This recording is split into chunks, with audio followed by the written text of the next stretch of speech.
कारंजा मनोरा मतदारसंघामध्ये ओळख असलेले प्रणित मोरे यांची काल बाईक रॅली होती।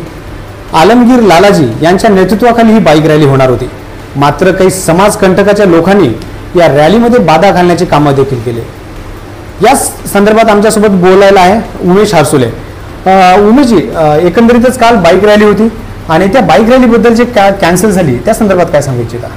ते बाईक रॅलीबद्दल असं म्हणणं आहे की बुवा या मतदारसंघातली दुष्ट लोक जे काही आहे त्यांना जर असं वाटत असन की बुवा आम्ही खूप काम मोठं केलं तर आज आमचा हौसला आणखीन बुलंद झालेला आहे आणि पुन्हा याच्यापेक्षा जोशानं आम्ही मोठी रॅली काढून श्री माननीय प्रणितभाऊ मोरे साहेबांना आमदार बनवण्यासाठी अथक प्रयत्न करू। काही राजकीय लोकांनी, काही समाजकंटकांनी रॅलीमध्ये जो बाधा घालायचा प्रयत्न केला, यापेक्षा मोठी भव्य दिव्य रॅली आपण पुन्हा नव्याने उभारू।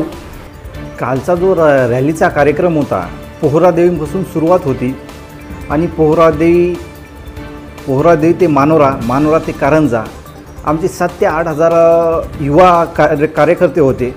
8 ते 10 हजार गाड्याचं हे नियोजन केलं होतं भाऊनं, पण काही कारणास्तव रॅली हे रद्द करण्यात आली।